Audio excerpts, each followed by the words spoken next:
नमस्कार, मैं मनीष शर्मा, न्यूज़ 21 देख रहे हैं। यहाँ पे यूपी बुलेटिन में आप सभी का स्वागत है। खबरों की शुरुआत करेंगे। खबर आ रही है अयोध्या से। अयोध्या के रुनाही थाना क्षेत्र के ग्राम सभा सनाहा में नदी में नहाते समय 5 महिलाएं डूब गई। हादसे के बाद सभी को बाहर निकालने का प्रयास किया गया, लेकिन 3 महिलाओं को अस्पताल ले जाते समय डॉक्टरों ने मृत घोषित कर दिया। वहीं 2 अन्य महिलाओं का अब तक कोई पता नहीं लगा पाया है। सूचना मिलते ही पुलिस प्रशासन और एसडीआरएफ की टीम मौके पर पहुंची और लापता महिलाओं की तलाश में सर्च अभियान शुरू कर दिया गया है। प्रशासन पूरे मामले की निगरानी कर रहा है और राहत एवं बचाव कार्य लगातार जारी है। अयोध्या से ब्यूरो रिपोर्ट।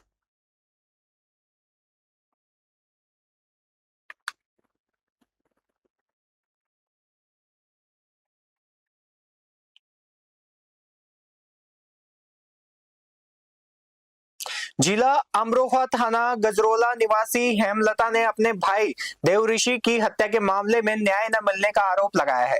उनका कहना है कि कोर्ट के आदेश पर एफआईआर दर्ज होने के बावजूद करीब 13 महीने बाद भी नामजद आरोपियों की गिरफ्तारी नहीं हुई है। पीड़िता ने अपनी भाभी समेत 5 लोगों पर साजिश के तहत जहर देकर हत्या करने का आरोप लगाया है। हेमलता का कहना है कि वह लगातार पुलिस के चक्कर लगा रही थी, लेकिन सुनवाई नहीं हो रही है। उन्होंने आरोप लगाया है कि आरोपी खुलेआम घूम रहे हैं और उन्हें धमकियां भी मिल रही है। पीड़िता ने मुख्यमंत्री से निष्पक्ष जांच और आरोपियों की जल्द से जल्द गिरफ्तारी की मांग की है। रामपुर से शाहबाज खान की रिपोर्ट देख रहे हैं आप। विभाग में कॉन्ट्रैक्टर है और उसका और उसके ड्राइवर का उसी के मकान में मर्डर हो गया, जिसकी सुनवाई अभी तक नहीं हुई।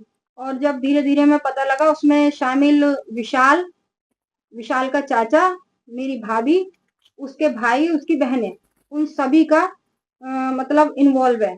जब हमें सबूत मिले तो सबूतों के आधार पर हमने बाद में रिपोर्ट दर्ज कराई। शुरू में पुलिस ने हमें मतलब दिलासा देते रहे कि रिपोर्ट हो गई, लेकिन पुलिस ने झूठ बोला था हमसे, हमारी कोई रिपोर्ट दर्ज नहीं हुई थी। फिर हमने रिपोर्ट दर्ज कराई कोर्ट के माध्यम से, जिसकी आज 1 महीना 1 साल हो चुका है और आज तक कोई भी सुनवाई नहीं हुई है। मेरे पिता बहुत ही बुजुर्ग हैं, 75 साल के हैं, चलने फिरने में असमर्थ हैं और इकलौता बेटा था उनका। मेरा अकेला भाई था, सबसे छोटा। उसके 3 बच्चे हैं। इसी के दौरान जो मेरी भाभी थी, जब उसको पता लगा कि ये पोल खुलने लगी, तो वो अपने भाइयों को बुलाकर हंगामा कर घर से चली गई। सारा गोल्ड वगैरह सब ले गई वो। उसके बाद में हमें उसके एविडेंस मिले, उसके आधार पर हमने रिपोर्ट कराई। जिस प्रकार 2 बच्चे हमारे पास हैं उसके, जिन्हें मैं पाल रही हूँ, मेरी जान को भी खतरा है। और मुझे लगातार धमकियां मिलती हैं कि वो केस वापस ले लें और वही लड़की उनका घर देख रही है और उसे खत्म कर दो। मेरे और मेरे बच्चों की जान को भी खतरा है। इनकी शादी कब हुई थी और कैसे हुई थी, किसके साथ हुई थी? इनकी शादी 12 साल पहले हुई थी, रेखा के साथ, संबल निवासी। अच्छा जी। तो ये क्या करते थे भैया? भैया ठेकेदार थे सिंचाई विभाग में। सिंचाई विभाग में। क्या नाम था इनका? देव ऋषि उर्फ दीपक।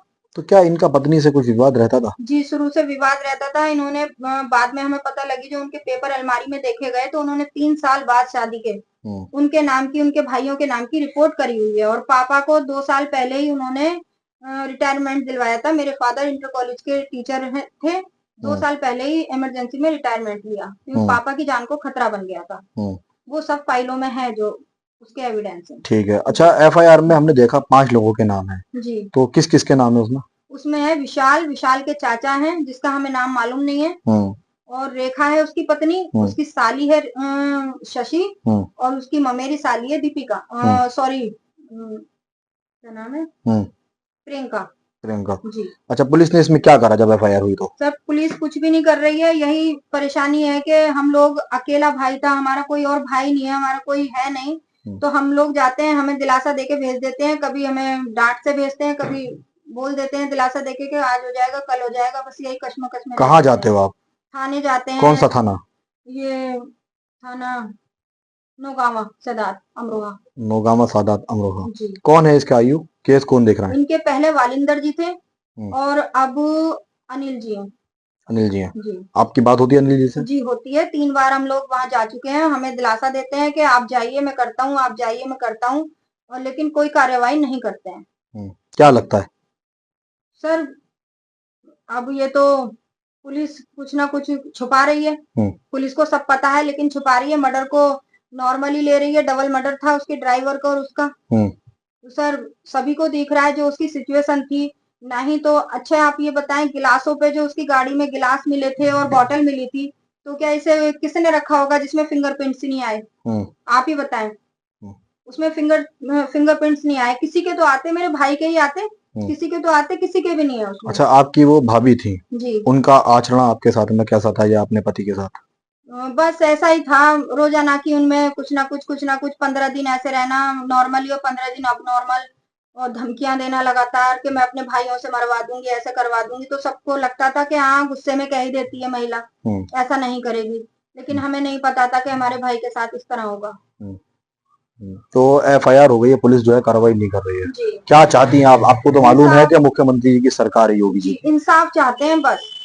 योगी जी से क्या मांग करती हैं? निवेदन है कि मेरे भाई को इंसाफ मिले और वो जेल जाने चाहिए।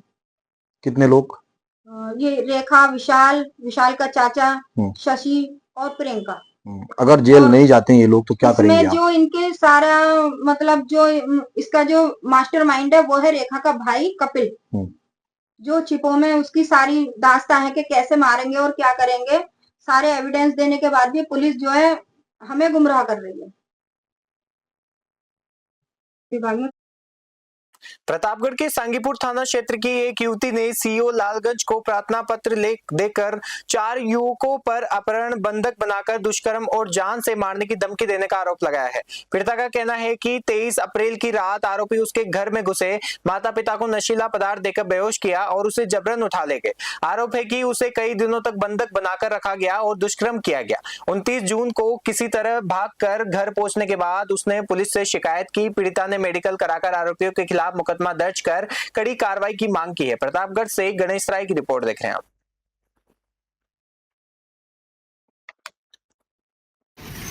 क्या मामला है और क्या घटना हुई आपके साथ? हम लोग घर पे थे, मेरे मम्मी पापा थे, मेरे भाई बहन थे, वो लोग आए, दवा छिड़क के मुझे ज़बरदस्ती उठा ले गए। 4 लोग थे और उसके बाद ले गए, मार पीट रहे थे, बोले चली जाओ और जान से मारने की कोशिश की। इस एक दिन था इस बाबत आपने मामले की सूचना कहाँ दी और क्या कार्रवाई? थाने में दिए थे, वहाँ कुछ शासन प्रशासन से क्या मांग है आपकी? हम बोले कि उन लोग को जेल होना चाहिए। क्या कुछ मामला हुआ और क्या हुई घटना आपके बेटी के साथ? सब केहू घरे पे रहे थे, 4 जने आए थे। अब देखे हैं कौनो चीज मेरे से ऊपर छिड़क दे लेके इनका चला गए थे। हमसे भी होश हो गए तो इनका लेके चला गए थे। जब मेरे सबको होश आए सुबह तो हेरे लागे, यानी हमका सबका नहीं मिली, बहुत खोज में रहे, नहीं मिली थी। तो सांगीपुर थाने गए थे, वहाँ एप्लीकेशन दी थी, कोनो चीज़ हमारे से पुना इनका जेल हो चाहिए, इनका जेल फांसी हो चाहिए। क्या मामला?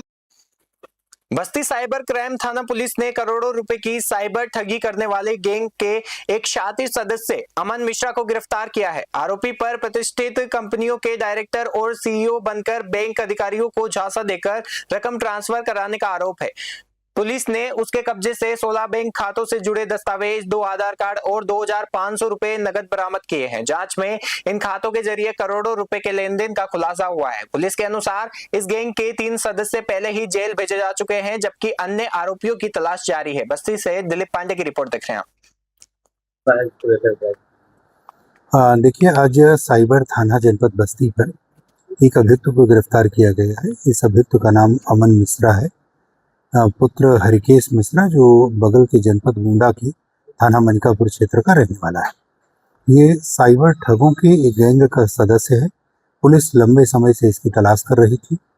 इस गैंग की मॉडिस ऑपरेंडी ये थी कि ये किसी कंपनी का खुद को डायरेक्टर या सीईओ बताकर और कुछ व्यक्तियों को झांसे में लेकर, बैंकों को झांसे में लेकर उनसे अपने खाते में रुपए ट्रांसफर करा लेते थे और उस रुपयों से फिर ये किसी वस्तु की खरीदारी करते थे या उन रुपयों की नगदी निकासी करके आपस में बांट देते थे। जनपद बस्ती पर एक बालक राम स्वर्णकार, जो थाना पुरानी बस्ती क्षेत्र के हैं, उनके यहाँ से एक इस प्रकार की ठगी जिसमें साइबर फ्रॉड से प्राप्त रुपयों का इस्तेमाल किया गया था, प्रकाश में आया था, जिस पर साइबर थाने पर मुकदमा अपराध संख्या 33/2025 पूर्व में सुसंगत धाराओं में पंजीकृत किया गया था।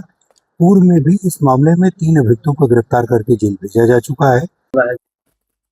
रामपुर में समाजवादी पार्टी के वरिष्ठ नेता आजम खान की जौहर यूनिवर्सिटी को एक बार फिर बड़ा प्रशासनिक झटका लगा है। रामपुर विकास प्राधिकरण ने यूनिवर्सिटी को नोटिस जारी कर आरोप लगाया है कि परिसर में 38 भवन बिना स्वीकृति नक्शे के बनाए गए हैं। प्रशासन ने निर्माण की वैधता पर सवाल उठाते हुए जवाब तलब किया है। मामले में जांच तेज कर दी गई है और आगे की कार्रवाई की तैयारी चल रही है। प्रशासन का कहना है कि नियमानुसार जवाब और अभिलेखों की जांच के बाद आवश्यक वैधानिक कार्रवाई की जाएगी। रामपुर से शाहबाज खान की रिपोर्ट देख रहे हैं आप।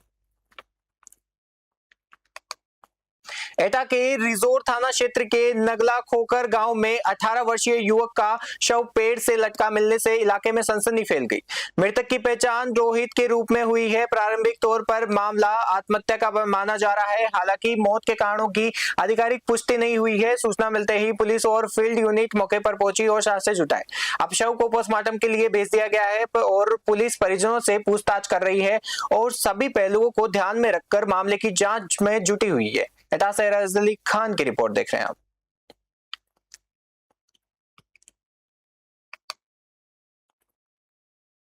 एटा से खबर आ रही है जहां अलीगढ़ मंडल की कमिश्नर संगीता सिंह ने एटा पहुंचकर जिलाधिकारी अरविंद सिंह, एसएसपी इला मारन और अन्य अधिकारियों के साथ मेडिकल कॉलेज की निर्माणाधीन नर्सिंग बिल्डिंग तथा पीएसी परिसर में बन रहे भवनों का निरीक्षण किया। निरीक्षण के दौरान उन्होंने फायर सेफ्टी व्यवस्थाओं पर विशेष जोर देते हुए सभी सरकारी भवनों में सुरक्षा मानकों का कड़ाई से पालन सुनिश्चित करने के निर्देश दिए। कमिश्नर ने संबंधित अधिकारियों को निर्माण कार्य गुणवत्ता के अनुरूप पूरा करने और कराने और प्रत्येक भवन में फायर सेफ्टी सिस्टम की नियमित जांच कराने के भी निर्देश दिए हैं। एटा से राज अली खान की रिपोर्ट देख रहे हैं आप।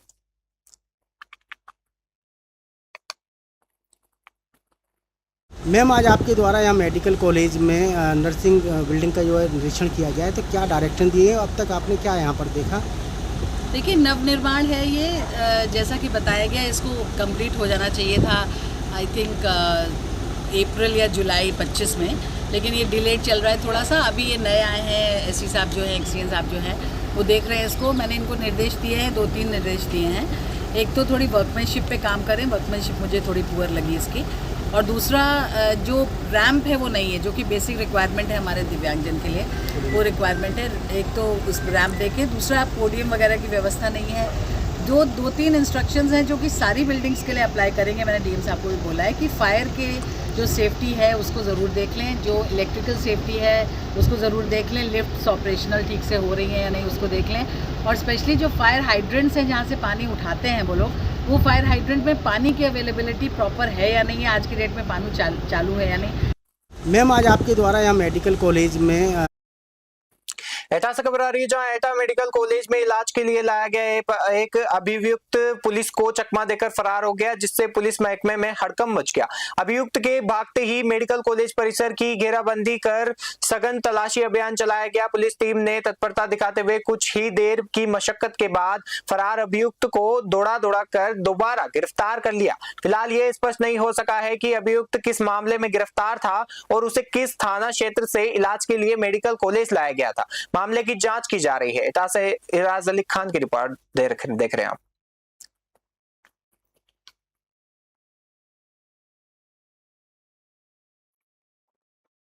यूपी बुलेटिन में फिलहाल के लिए इतना ही। देखते रहिए न्यूज़ 21। नमस्कार।